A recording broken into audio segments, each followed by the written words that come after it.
It is said that Abraham Lincoln, one of the most known, loved, and appreciated presidents of the United States of America, spent 75% of his time meeting with people.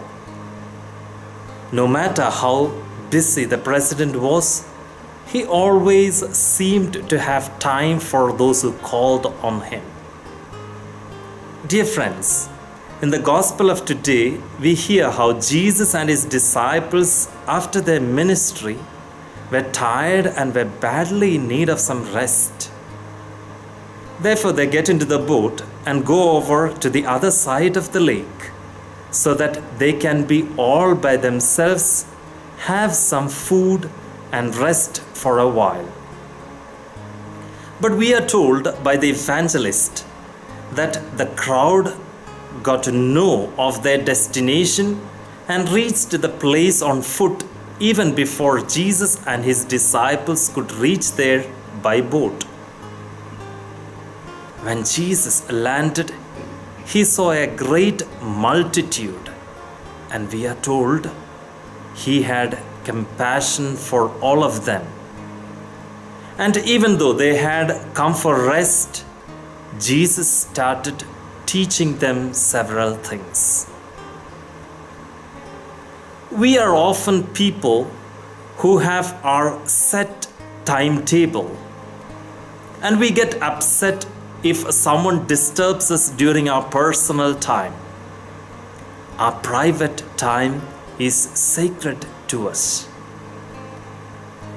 Pope Francis, while speaking about how one can be holy, in his apostolic exhortation Gaudete et Exsultate, says, "We are frequently tempted to think that holiness is only for those who can withdraw from ordinary affairs to spend much time in prayer.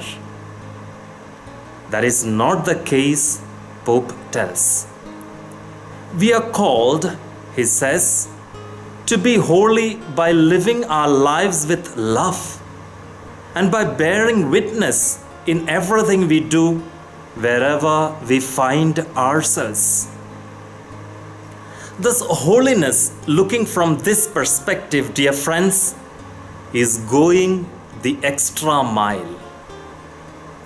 A doctor who goes to the hospital in the night to save a patient's life, a parish priest who is ready to meet people and do ministries out of his scheduled time, a teacher who is able to spend extra time to instruct a dull student, a father of a family who comes home tired after the work but still spends his time with his kids, a mother sitting beside the sickbed of her sick child in the night after having done all the work of the day, an employer paying an additional sum to an employee over and above his or her salary, knowing that the employee is in dire necessity. They all go the extra mile, and that is holiness too. Now, this going the extra mile is possible if only the following conditions can exist.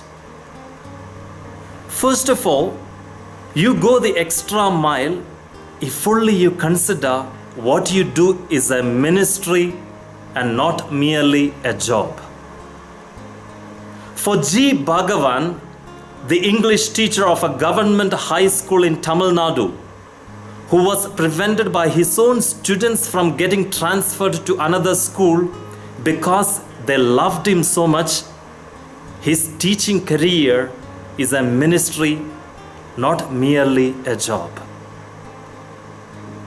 Secondly, you go the extra mile if only you consider that the other person is more important than you. Maximilian Kolbe sacrificed his life for a fellow prisoner because he considered the life of the other more precious than his own. And thirdly, you go the extra mile If only you do your work not just for something, but for someone. Mother Teresa was asked the question, "Why do you do what you do?" And she calmly replied, "Not for any sordid gain, but for Jesus' sake." Dear friends, may the example of Jesus, who felt compassion for the crowd and spent his time instructing people, motivate us too to go the extra mile and do good to our neighbor in the coming week. God bless us. Amen.